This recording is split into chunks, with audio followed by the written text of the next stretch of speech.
안녕하세요. 올해 부록의 나이가 되었고 신혼의 단꿈에 젖어 살고 있는 여성입니다. 김포와 부천을 오가며 회사를 관리하느라 여간 힘든 게 아니지만 그래도 요즘 최고로 행복합니다. 매출도 잘 나오고 조만간 확장 이전을 할 것 같아 마음이 들떠있기 때문이죠. 제가 이렇게 승승장구할 수 있었던 건 지금까지 해온 사업이 수완이 좋았던 것도 있지만 아마 제 인생의 전환점이 되었던 그 사건이 계기가 되지 않았나 싶어요.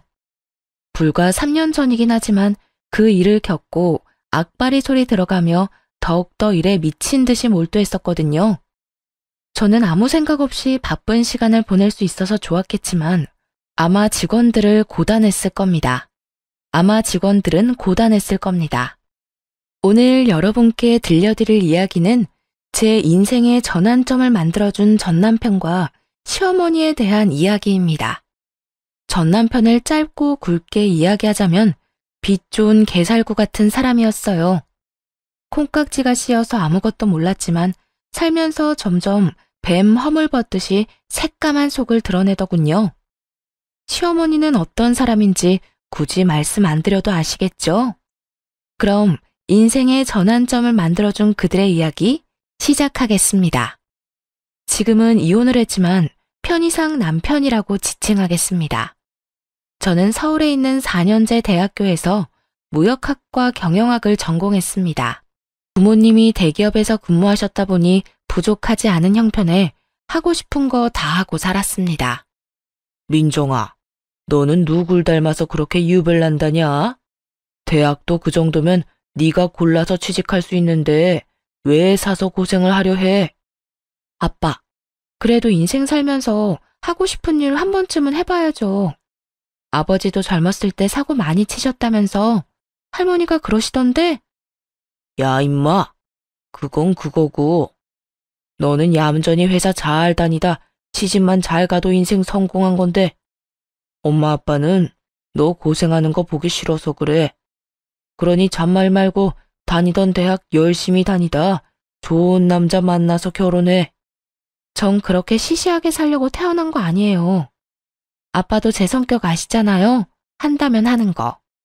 자꾸 그렇게 속박하려 하시면 저 삐뚤어질 거예요. 어휴, 내 팔자야. 너 그러다 홍기도 놓치고 큰일 난다. 사업은 아무나 하면 다 되는 줄 아냐? 그러다 보기 좋게 망하기라도 하면 어쩌려고 그러냐? 누굴 닮아서 이렇게 똥꼬집인지 원. 누굴 닮긴 우리 둘 골고루 닮았나 보지. 우리 젊었을 때 딱 그 모습이구먼. 이왕 하는 거 한번 믿어나 봅시다. 뒤에서 3등 하던 애가 내가 자극 줘서 이렇게 좋은 대학 떡하니 간 거 봐요. 앵간한 고집이 아니니 지켜보자고요. 망해도 얘가 망하는 거고 그렇게 망해봐야 인생 경험도 되고 좋은걸요. 부모님은 보통의 평범한 사람들처럼 적당히 좋은 대학 나와 적당한 나이에 결혼해 가정을 꾸리길 바라셨죠. 하지만 제가 워낙 외향적이면서 도전적인 성격이라 당연히 제 기준에 맞지 않는 바람이었습니다. 그렇게 대학 졸업 후 마음 맞는 동창들과 작은 사업을 하나 시작했어요. 제가 좀 특이하게 창업 동아리 활동을 했었는데 거기서 마음 맞는 선후배들과 물류 보관 및 유통 사업을 시작하게 된 거죠. 여자가 사업을 한다니 주변에서 우려의 말도 많았고 무엇보다 집안의 반대가 심했습니다. 그래도 자식 이기는 부모 없다고 사업 미천이라며 결혼 자금으로 모아두셨던 돈 5천만 원을 건네주셨어요. 제가 노력해서 성공한 모습을 보여드리면 되겠지 싶어 3년 동안 이리저리 발로 뛰며 일했고 그 결과 짧은 기간에 좋은 투자처도 얻고 여러 기업과 업무 협약도 맺으며 연매출 30억이 넘는 회사로 거듭나게 되었습니다. 솔직히 일반 회사 다니면서 연봉 1억 받기도 힘든데 연매출 30억이면 정말 대단한 거 아닌가요? 물론 모든 게 제 몫은 아니었지만 확실한 성과를 보여드리니 부모님이 정말 기특해 하셨습니다. 아참, 선배 지난번에 혈액원이랑 업무 협약 이야기 나온 건 어떻게 됐어? 물류보관 창고 새로 짓고 냉동고랑 냉장 시스템 새로 들인 보람이 있어야 할 텐데. 다행히 긍정적인 반응이더라. 거리가 가깝기도 하고 보관해주는 기간에 비해 가격도 저렴하다면서 내부 회의하고 연락해주겠대. 아마 좋은 소식이 들려오지 않을까 싶다. 와, 다행이다. 선배가 중간에서 고생 많았어. 그 계약 성사하면 대박인 건데. 말 나온 김에 오늘 곱창에 소주 어때? 나야 좋지. 오늘 일 마무리하고 바로 가자. 오래간만에 기름칠 하겠구만. 스스로 무언가를 일궈냈다는 것에 큰 흥미와 성취감을 느껴 사업에만 몰두하며 지내니 10년이라는 세월이 훌쩍 가더군요. 제 나이 35살이 되던 해 거래처 사장님의 소개로 남편을 만났습니다. 당시 남편은 물류센터에서 일하는 직원이었는데 성실하고 긍정적인 모습에 호감을 갖게 되었죠. 몇 번 만나 커피도 마시고 밥도 먹고 대화를 해보니 제 드센 성격도 다 받아줄 만큼 다정다감했고 푸근한 느낌이 들었어요. 그렇게 1년 정도 연애하다가 나이도 들고 하니 자연스레 결혼 이야기가 나왔습니다. 양가 부모님들 모시고 상견례도 무난히 치르고 주변에 많은 축하를 받으며 결혼식을 올렸어요. 회사 일이 워낙 바쁘다 보니 일본으로 4박 5일 일정으로 다녀오고 금방 업무를 봐야 했지만요. 아무튼 결혼 후 남편은 제가 운영하는 회사 직원으로 근무하게 되었습니다. 우리 회사가 본사는 김포였고 지방 공장은 부천과 성남에 있었는데 남편에게 부천 지점을 관리하게 했거든요. 물류센터에서 일하던 경험도 있고 그동안 봐왔던 모습을 믿고 맡겼습니다.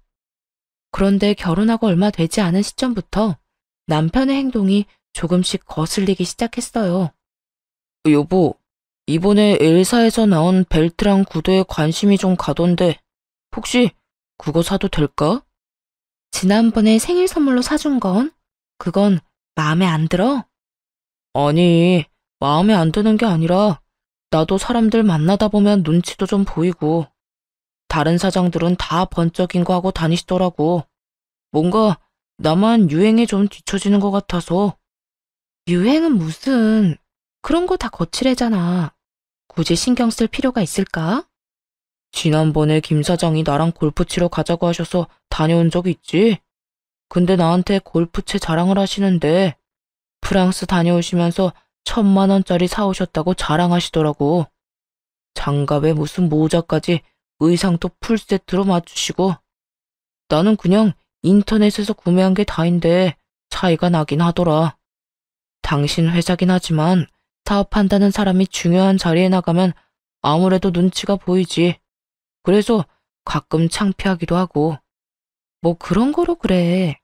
내가 워낙 그런 거에 신경을 안 써서 그런지는 모르겠지만 내 눈엔 다 사치야. 아무튼 당신이 그렇다면 어쩔 수 없지. 내가 준 카드로 사고 싶은 거 사. 그래도 당신 씀씀이 좀 줄일 필요 있어. 그런 거 많이 사봤자 좋을 거 없어. 제가 사업체를 운영하고 있는 터라 전반적인 경제권을 제가 갖고 있었습니다.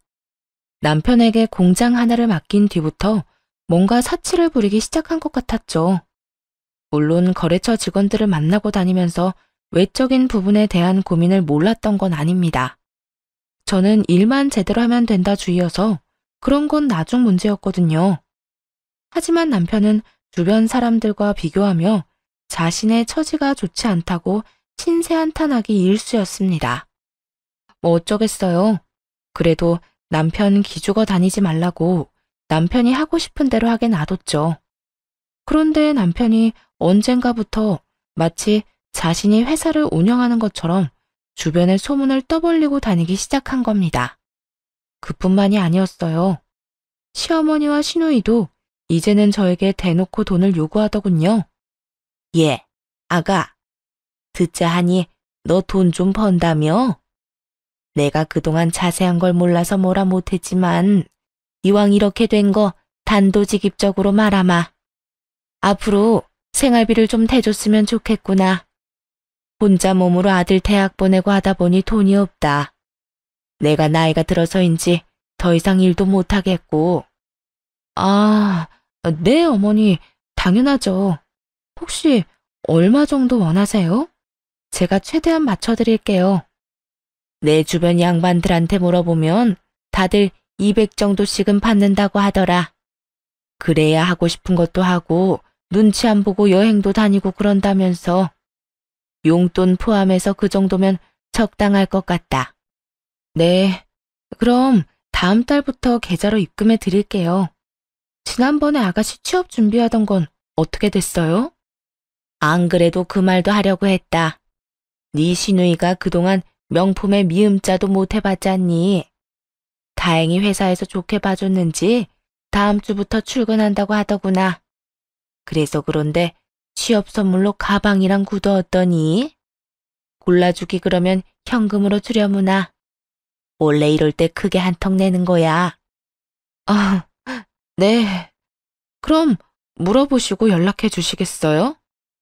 예, 떨떠름해 할 것 없다. 어차피 나중에 너희도 애 낳고 그러면 희진이가 잘 챙겨줄 거다. 다 되돌려 받게 돼 있으니까 너무 걱정하지 말고. 아니면 이왕 이렇게 된 거 이참에 경제권을 네 남편한테 넘기면 안 되냐?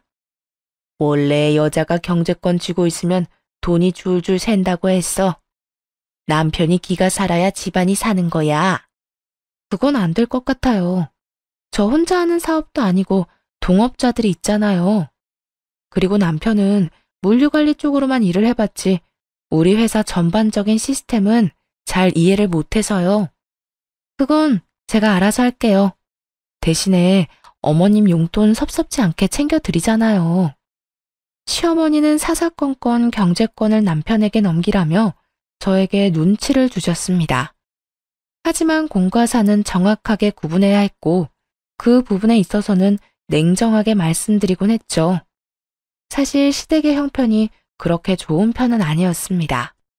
자가라고는 하지만 20평 정도 되는 소형 평수 아파트 한 채가 전부였고 그나마 그 집도 아직도 대출이 1억 정도 남아있다고 했어요. 남편이 받는 월급 절반 이상을 대출금으로 상환하고 있던 것도 저는 잘 알고 있었습니다. 제가 여유롭게 버니까 당장은 문제가 될 거란 생각은 못했던 거죠. 어쨌든 시어머니는 한동안 잠잠하시더니 저에게 앓는 소리를 하시며 갑자기 가정부를 고용해달라고 하셨습니다. 오랫동안 일을 하셨으니 몸도 힘들고 온몸이 성하지 않은 데가 없으시더라고요. 저는 효도하는 마음에 결국 가정부를 고용해드렸습니다. 그런데 가정부로 고용된 이모님이 3개월 만에 그만둔다고 하시는 겁니다. 알고 보니 마치 부잣집 사모님이라도 된 듯 온갖 허세를 부리며 이모님에게 갑질을 했나 봐요. 그리고 제가 남편에게 준 카드를 가지고 시어머니가 사치를 부리기 시작했고요. 한 달에 500만 원 이상으로 씀씀이가 커지자 저는 안 되겠다 싶어 남편에게 일렀습니다. 여보, 내가 준 카드 어머니 드렸어? 온갖 레스토랑이며 백화점이며 안 쓰신 데가 없더라. 어떻게 카드값이 한 달에 500만 원이 더 나올 수가 있어. 아무리 생각해도 이건 과해. 당신 어머니한테 카드 받아와. 안 되겠다 싶으면 내가 그냥 분실 신고하고 새로 발급받아 버릴 거니까. 이제 보니 너 돈 좀 잘 번다고 유세하는 거네. 네가 회사 대표다 이거야? 없는 사람들 무시하고 그러면 안 되는 거야. 물론 우리 엄마가 흥청망청 쓴 건 잘못했어.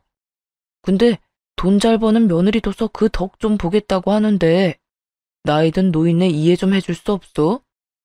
내가 무슨 무시를 했다고 그래. 아무리 며느리 덕 좀 보려고 하셔도 그렇지. 한 달에 카드값이 500만 원이 말이 되는 거야? 당신 월급보다 많은 금액인데 지금 본인 돈 아니라고 막 쓰시는 거잖아. 그래, 내가 벌어서 아무런 문제 없어. 근데 정도껏 하셔야지. 이건 너무하신 거야. 내가 시댁의 생활비에 용돈까지 합쳐서 한 달에 400만 원 드리고 있는데 카드값이 500이면 한 달에 1000만 원이야. 이거 나 감당 못해. 아, 그래서 나보고 어쩌라고. 내가 엄마 카드 뺏어오면 참 좋은 소리 듣겠다. 결국 못 받아오겠다 이거지? 그럼 그냥 놔둬. 내가 분실 신고하고 새로 발급받고 이참에 한도도 100만 원으로 낮춰야겠다. 그런 줄 알아. 와, 당신 그렇게 치사하게 굴 거야? 100만 원을 누구 코에 붙여? 사람이 말이야, 주기적으로 쇼핑도 하고 어느 정도 사치는 해줘야 이 나라 경제가 굴러가는 거야. 있는 것들이 더한다더니 당신 보니 딱 알겠네. 그렇게 저는 남편과 크게 한바탕하고는 며칠 동안 서로 말도 안 하고 지냈습니다. 분하기도 했지만 제가 일궈낸 일에 흠집이 나는 기분이 들어 정말 짜증이 나더라고요. 저는 오직 일에 집중하면서 스트레스 풀면서 지냈습니다. 아니나 다를까 시어머니는 저에게 연락해 남편은 고생시키지 말고 편하게 일하라고 하시더군요. 결혼 전에는 딸 같은 며느리, 부부 갈등은 없다며 세상 쿨한 척 다 하더니 자식 앞에서는 역시 시짜인가 봅니다. 예, 너는 회사 대표라는 애가 일머리가 그렇게 없니? 사람 좀 더 고용하고 일 분배하면 더 잘 굴러갈 거 아니야? 그렇게 일에 파묻혀 사니까 아직 아이 소식이 없는 거야. 너희들 내일 모레면 40이다. 지금 낳아도 노산인데 도대체 언제 가지려고 그러는 거니? 너 혹시 몸에 무슨 문제 있니? 어머니, 저희 당분간 아이 가질 생각 없어요. 그리고 지금 둘이 사는 것만으로도 아주 행복해요. 이제 말씀드리는 거지만 남편이랑 저 딩크족으로 살기로 했어요. 딩크족? 그게 뭐냐? 쉬운 말로 해라. 말 그대로 아이 안 갖고 저희끼리 사는 거예요. 나중에라도 생각이 바뀌면 말씀드릴게요. 하지만 지금은 이대로가 좋네요. 남편도 동의한 내용이니 더 이상 아이 문제는 논하지 않았으면 합니다. 시어머니는 기가 막히셨는지 잔뜩 삐치셔서는 제 연락도 안 받고 저한테 연락도 안 하더라고요. 그렇게 한 달 정도의 시간이 흘렀을까요? 남동생이 갑작스레 교통사고를 당해 큰 수술을 받게 된 것입니다. 재활치료를 받아야 할 정도로 상태가 좋지 않았죠. 남동생은 결혼을 해서 아이들이 있는데 회사 출근도 못하고 병원에 꼼짝없이 1년 이상을 갇혀 지내야 하는 상황에 암담했습니다. 그리고 아무리 금전적인 여유가 있어도 1년 동안 병원비와 생활비는 어마어마하더군요. 결국 남동생의 병원비와 생활비를 주기 위해 현금을 써야 해서 제 명의로 들어둔 적금을 해약해야 했습니다. 은행에 들러 이리저리 알아보니 정말 기가 막히더라고요. 3억 정도 들어있어야 할 통장에 잔고가 0원인 겁니다. 저는 바로 남편에게 전화해서 따졌습니다. 여보, 나 은행이거든? 동생 입원비랑 생활비 주려고 적금 든 거 해약하려고 하는데 이거 잔액이 왜 0원이야?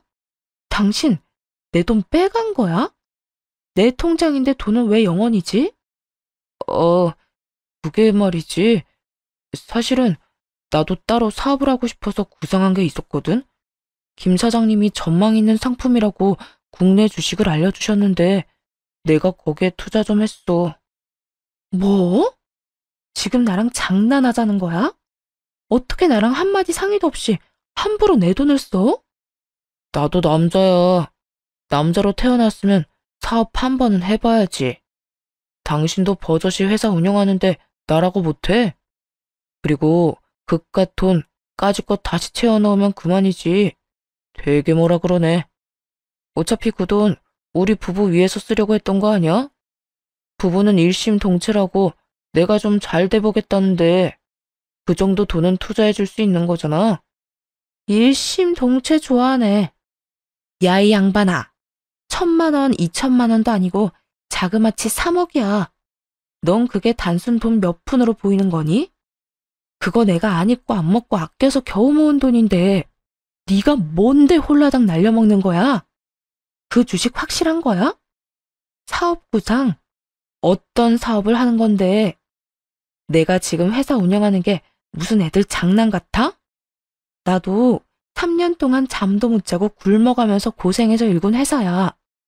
당신 믿고 지점까지 맡겼는데 돌아오는 게 이런 거면 난 당신한테 실망할 수밖에 없어. 앞으로 내 회사에서 쫓겨나고 싶으면 계속 이렇게 멋대로 굴어. 그냥은 안 넘어가. 진짜 치사하다, 치사해. 남들은 마누라가 남편 기 살려주려고 애쓴다는데 어쩜 당신은 남편 기를 이렇게 죽이냐? 더럽고 치사하네, 진짜.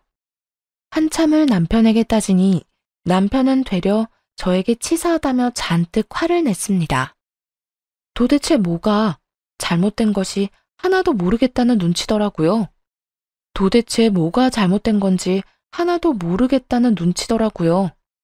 저는 사업을 하면서 많은 돈을 벌고 있지만 절대 허투루 쓴 적 없어요. 일정한 금액을 정해두고 생활비로 쓰고 있고 휴지 한 장 아껴가며 한 푼 두 푼 모은 소중한 돈이거든요. 그런 돈을 마음대로 써버렸으니 얼마나 짜증이 날까요? 남편은 저에게 한 소리 듣더니 잔뜩 성질을 내며 집을 나가버렸습니다. 그런데 몇 시간 뒤 시어머니한테 연락이 왔습니다. 다른 데도 아니고 시댁에 가서 오늘 있었던 일 전부 시어머니한테 모든 상황을 일러 바쳤나 봅니다. 얘, 너 정말 안 되겠구나. 우리 아들한테 뭐라고 했길래 애가 이렇게 잔뜩 화가 났어. 어머니, 제가 일하면서 평생 모아둔 적금 3억을요. 그이가 홀라당 다 까먹었거든요. 아무 말도 없이 써버렸다니까요. 그래도 그렇지. 너는 남편한테 할 말 못할 말 구분도 못하냐? 이럴 거면 결혼은 왜 했어? 사람이 실수도 하고 그러는 거지. 그리고 너도 사업해서 잘 알잖냐. 돈이야 다시 채워 넣으면 그만이잖아. 이번에 제 남동생 크게 다쳐서 병원비 많이 들었다고요. 사업도 맨날 안정적인 게 아니잖아요. 아무것도 모르시면서 제발 그이만 두둔하지 마시라고요. 어이가 없구나. 너 지금 나한테 따지는 거니? 그리고 지금 돈 번다고 유세 떠는 거야 뭐야? 어머니, 좀 착각하시는 건데요. 사업하는 사람이라고 하셨죠? 사업하는 사람은 10원, 아니 1원 단위 하나까지 다 정확하게 계산해야 하는데 어디 한번 따져볼까요? 네? 참, 내가 살다 며느리한테 이딴 취급을 받을 줄은 꿈에도 몰랐다. 너 그렇게 돈 좀 갖고 있으면 뭐라도 되는 줄 아나 본데. 싹수 없게 대할 거면 우리 아들이랑 이혼해라. 나도 네 얼굴 보기 싫다. 어머니, 말씀 가려서 하세요. 저도 참는데 한계가 있다고요. 제가 조목조목 따지자 두둔하던 시어머니는 아무 말도 못하시더니 제 남동생을 걸고 넘어지더군요. 입에 담지도 못할 악담을 퍼부어대시며 온갖 욕을 하셨습니다.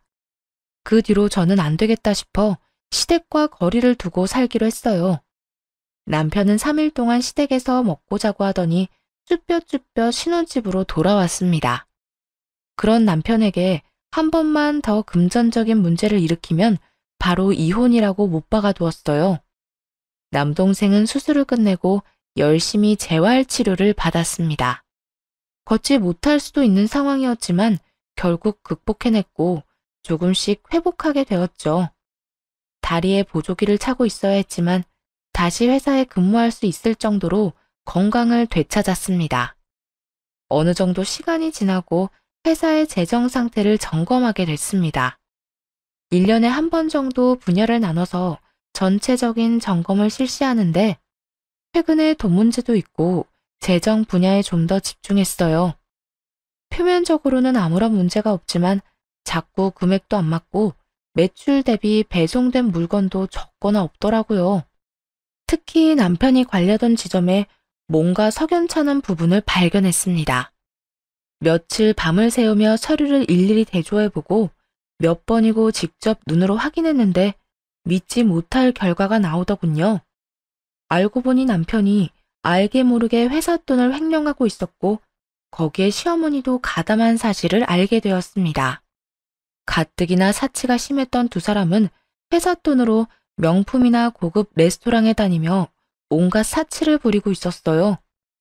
남편이 교묘하게 영수증 처리를 하는 바람에 티가 나지 않았던 겁니다. 심지어 남편은 온라인 도박에 빠져 이미 몇 천만 원을 탕진한 뒤였죠. 어이가 없는 상황에 그대로 시댁으로 갔습니다. 남편과 시어머니는 한가롭게 TV를 보며 안주까지 차려 술 한잔하고 있더라고요. 저는 그 두 사람 얼굴에 장부와 횡령 증거를 내던지며 소리쳤습니다. 어머니, 저 다 알고 왔어요. 이거 보시고 딴 말씀 못 하시겠죠? 정확히 어머니는 3천만 원, 저 사람은 1억 2천만 원, 정확히 1억 5천만 원이네요. 당장 제 돈 돌려주세요. 다짜고짜 쳐들어와서 이게 뭐 하는 짓이야? 그리고 내가 엄마한테 용돈 좀 드린 것 가지고 너무한 거 아니야? 영수증 처리 다 했는데 뭐가 문제야? 넌 회사 돈으로 어머니 용돈 챙겨드리니? 네가 가진 돈으로 드려야 하는 게 맞지. 야, 어디 겁도 없이 내 돈도 모자라 회사 돈에도 손을 대? 너 내가 한 번만 더 돈 문제 일으키면 가만 안 둔다고 했지? 세아가, 너도 참 너무하는구나. 어차피 나 죽으면 지금 내가 가진 거 다 물려주고 죽을 텐데 너 정말 야박한 거 아니냐? 어쩜 애가 그렇게 인색해? 우리 가족 아니니? 가족도 가족 나름이죠. 이게 무슨 가족이에요? 그리고 어머니가 가진 게 뭐가 있으시다고. 제가 매달 용돈 생활비 다 드리고 심지어 제 카드 지난번에 재발급 받은 것도 다시 뺏어가서 한도 꽉 채워서 쓰시잖아요. 도대체 뭐가 야박하다고 그러시는 거예요? 뭐가 너무한 거냐고요. 엄마한테 큰 소리 치지 마. 당신 정말 질린다. 질리는 건 나지. 당장 이번 주 내로 돈 안 돌려주면 변호사 대동해서 법적으로 대응할 거니까 그렇게 하라. 돈 앞에선 가족이고 뭐고 없어. 더군다나 이해 못할 정도로 뒷돈까지 챙긴 마당에 난 이상 봐주지 않을 거야. 각오하는 게 좋을 거야. 변호사를 선임하던 뭘 하던 알아서 해. 난 분명히 말했다. 이번 주까지 그대로 돌려놔. 저는 그대로 시댁을 나와버렸습니다. 뒤에서 어찌나 빽빽거리며 소리를 질러대는지 귀가 다 아프더군요. 시댁을 나온 뒤 미리 연락해둔 변호사 사무실에 찾아갔습니다. 남편과 시어머니 행위는 공금 횡령에 해당하기 때문에 관련 증거가 명확해야 했어요. 저는 은행에서 돈의 출처였던 회사명의 계좌와 사용 내역, 세무사를 통해 사용한 공식적으로 사용된 회사 자금 내역, 그 둘을 비교해 어긋난 부분, 남편과 시어머니의 계좌 내역을 모두 증거로 제출했습니다. 남편이 영수증 처리를 했다는 내역과 일치하지 않는 부분 또한 증거로 제출했어요. 하나에 집중하면 질릴 때까지 해버리는 저의 습관 덕분에 며칠 밤새운 보람이 있었네요. 그러고는 곧바로 이혼 소송도 함께 준비했습니다. 나 지금 이혼 소송 상담받고 오는 길이야. 당신도 잘 알겠지만 이건 그냥 넘어갈 일이 아니야. 형사 고소라도 해서 절반이던 10분의 1이던 다 받아낼 거야. 이번 주까지 돈 안 갚으면 시모와 당신 재산 가압류 걸어버릴 거고. 여보, 정말 그렇게까지 해야겠어? 지금 내가 가진 돈은 30만 원이 전부야. 일단 이거라도 받고 나머지는 내가 천천히 갚으면 안 될까? 5년만 시간을 줘. 내가 어떻게 해서든 돈 마련해서 갚을게. 응? 그러니 제발 한 번만 봐주라. 그리고 이혼이라니. 내가 당신 얼마나 사랑하는지 알잖아. 나를 사랑한다고? 그래서 그렇게 뒤에서 많이 해먹었니? 너 지금 돈 갚아 나간다고 했지? 네 말에 책임을 져야 할 거야. 딱 한 달 시간 줄 거야. 그 안에 원상복구 안 해놓으면 지금 한 말까지 증거로 싸잡아 제출할 거야. 1억 5천을 어떻게 한 달 만에 마련해. 그냥 봐줘. 어? 잘못했어. 제가 정말 행동을 취하니 남편은 발등에 불이 떨어졌는지 울며 불며 매달리기 시작했습니다. 당연히 그 모든 대화를 녹음해 두었죠. 각서 쓰고 지장까지 찍어뒀으니 정신을 차리겠다 싶어 기회를 주었습니다. 그런데 말입니다. 검은 머리 짐승은 거두는 게 아니라고 했던가요? 남편이 다른 여자한테 눈 돌릴 시간이 있었는지 바람까지 피우고 있다는 사실을 알게 되었습니다. 남편이 관리하는 지점 여직원이 양심 고백을 해와서 알게 됐거든요. 격리 직원이랑 그렇고 그런 사이인데 괜히 말해서 잘릴까봐 쉬쉬하고 있는 거라며 저에게 진실을 알려줬습니다. 당연히 사진이며 동영상이며 증거도 갖고 있더라고요. 저는 좀 더 확실한 정황을 포착하기 위해 흥신소 직원 사람을 시켜 남편의 뒷조사를 했어요. 그런데 이 미친놈이 저한테 울며 불며 매달린 그날 저녁에도 내연녀랑 술을 마셨더라고요. 남편에게 지점을 맡겼을 시점부터 지금까지 계속 만나왔던 겁니다. 더 웃긴 건 남편이 횡령한 돈의 일부는 내연녀 원룸을 구하는데 전세 자금으로 썼더라고요. 네, 맞습니다. 그 내연녀와 둘만의 아지트로 사용하고 있는 곳이었죠. 사장님, 그리고 이것도 좀 아셔야 할 것 같아서요. 카페에서 웬 중년 여성분이랑 두 사람이 같이 자주 만났거든요. 근데 이게 아무래도 저는 좀 찜찜해서요. 잘은 모르는데 한번 보시라고 동영상 보내드립니다. 흥신소 직원이 따로 연락해서 건네준 동영상에는 시어머니와 남편, 내연녀의 모습이 담겨 있었어요. 그 동영상을 보고 있자니 정말 다정다감하기 그지없는 모습이더라고요. 동영상에서 들려오는 시어머니의 목소리가 저를 더 자극했습니다. 아이고, 지금 며느리는 도대체 융통성이라는 게 없다. 돈만 잘 벌면 뭐하니? 이렇게 참하고 예쁜 아가씨가 차라리 내 며느리였으면 좋겠다. 너 이참에 정리해버리고 새 출발하렴. 그 전에 이왕 뜯을 거 10억 넘게 받아내. 이혼하면서 위자료도 청구하고. 사람이 너무 화가 나면 감정을 주체하지 못해 눈물이 난다는 거 아시나요? 정말 온몸이 부들부들 떨리면서 눈물이 나는데 분하기도 하고 서럽기도 하고 5만 가지 감정이 교차하더군요. 저는 더는 이렇게 비참하게 살면 안 되겠다 싶어 바로 이혼 소송과 형사 고소를 진행했습니다. 추가로 상간녀 소송도 진행했죠. 이왕 이렇게 된 거 제대로 혼쭐을 내줘야겠다 싶었죠. 고소장? 당신 이거 뭐야? 나한테 시간을 좀 주기로 했잖아. 근데 이게 뭐냐고. 한 번만 기회를 준다고 했잖아. 어떻게든 돈 갚는다니까. 그 한 달 동안 내연녀랑 새 출발할 계획 꾸미고 있다는 거 내가 모를 줄 알았니? 나는 더 이상 할 말 없어. 너도 변호사 선임해서 법정 가서 이야기해. 앞으로 살면서 네 면상 볼 일 없었으면 좋겠다. 정말이지. 너란 인간은 역겹고 더럽고 불쾌해. 이 미친년이 너 말이면 단 줄 아니? 그러는 너는 이혼 소송 이길 수 있을 거라 생각해?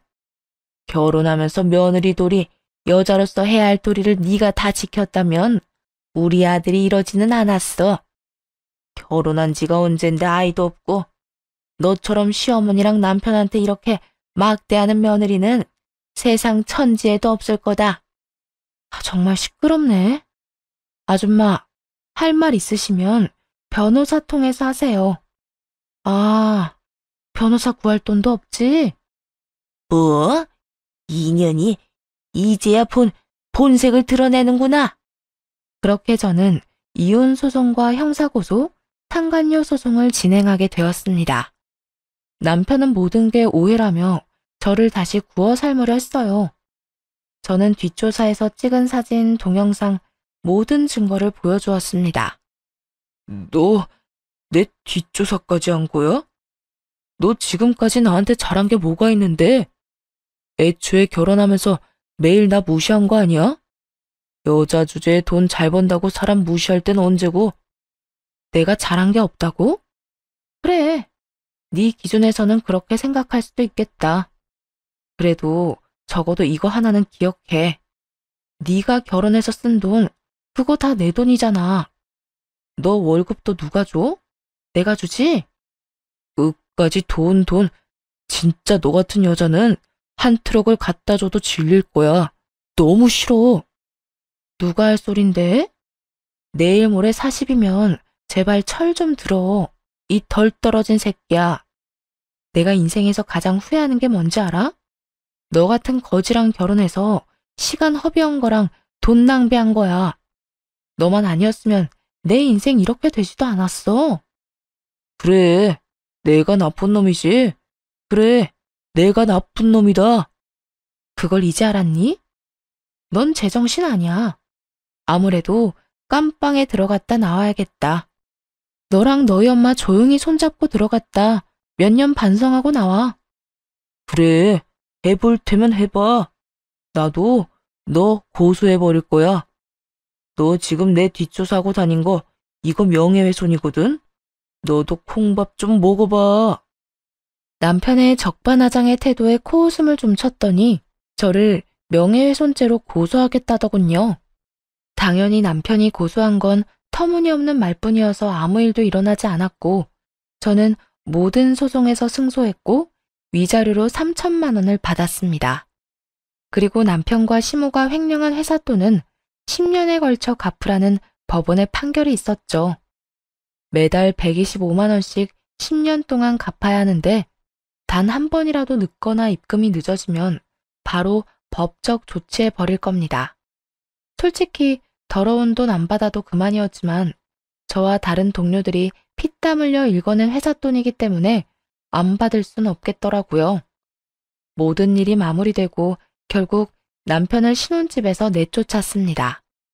남편이 회사를 운영하는 줄 알았던 내연녀는 아무것도 없는 거지 남편을 만났고요.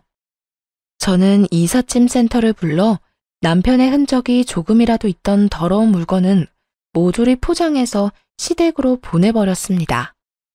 그 뒤로 남편은 돈 갚을 능력이 되지 않아 결국 공금 횡령 혐의로 징역 2년을 선고받고 구치소에 수감되었습니다. 제 돈으로 온갖 사치를 부리던 시모는 하나 남은 자금줄이 끊기니 그대로 주저앉으시더군요. 나이가 있다는 이유로 집행유예가 선고되었고 한 푼이라도 마련해야 한다며 건물 청소 일을 시작했어요.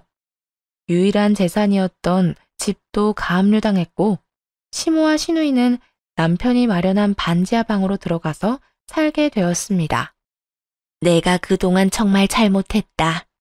시누이 곧 결혼도 해야 하는데 그때까지만 봐주면 안 되겠니? 우리가 무슨 힘이 있다고.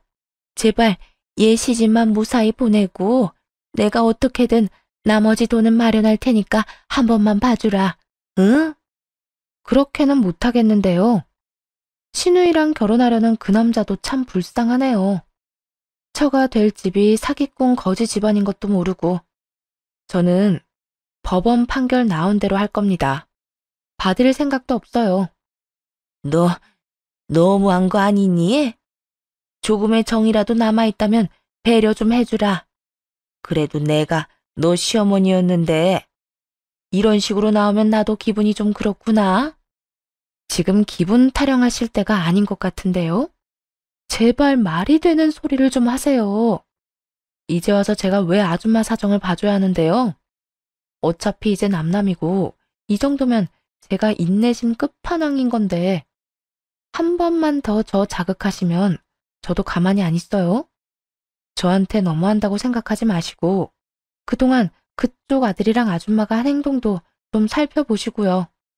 이참에 벽에 머리 박고 반성까지 하면 더 좋겠네요. 저는 며칠이고 찾아와 매달리는 시모를 오질게 대했습니다. 자꾸 며느리돌이 정 어쩌고 하시는데 제가 조금이라도 그런 게 남아있으면 이렇게 했겠어요? 시모가 다녀간 자리에 저는 소금까지 뿌려버렸습니다. 나름 국산 천일염이라 마지막까지 좋게 대우해줬다 생각해요. 그렇게 2년의 세월이 훌쩍 지났고 그놈은 결국 형량을 다 채우고 출소했더군요. 이사해버리는 바람에 만나질 못하니 회사에 찾아오더라고요. 여길 어디라고 와? 벌써 형량 다 채우고 나온 거야? 시간 참 빠르다. 그나저나 반성은 많이 했나 모르겠네. 당신 없는 2년 동안 나 반성 많이 했어. 내가 얼마나 모자란 놈이었는지 잘 알겠더라. 그래서 말인데 나 새 삶으로 태어났으니까 우리 다시 시작해보는 건 어때? 내가 정말 잘해줄게. 내가 미쳤니? 너 대가리에 총 맞았어? 교도소 다녀오더니 뇌가 어떻게 됐나 본데. 내가 너랑 재결합할 일은 죽어도 없을 거야. 그런 시답지 않은 말 할 거면 당장 꺼져. 앞으로 보지 말자고 내가 분명히 이야기했을 텐데.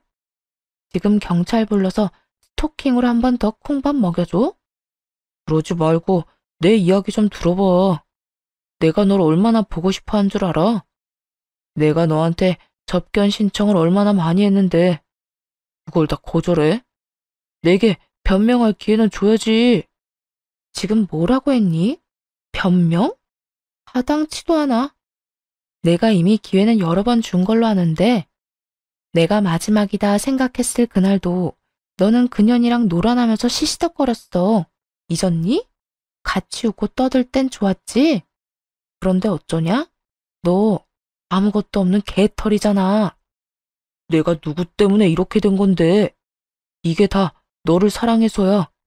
네가 어떻게 나한테 이래? 어디서 개가 짖니? 정신이라도 차렸으면 불쌍해서 밥값이라도 쥐어보내려 했는데 에라 아깝다. 넌 그냥 조용히 꺼져. 밥값도 아깝게 하는 재주가 있네. 다시는 보지 말자.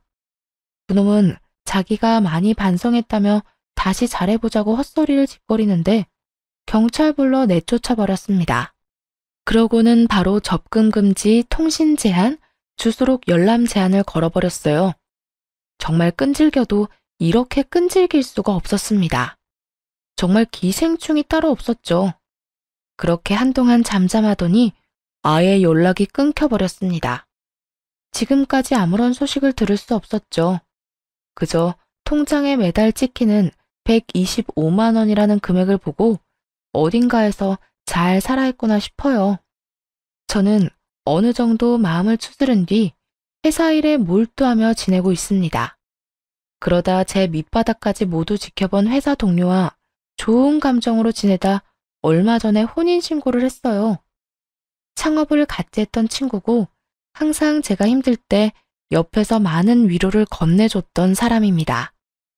부록의 나이가 되어보니 그동안 제가 얼마나 치열하게 살아왔는지 알겠더라고요.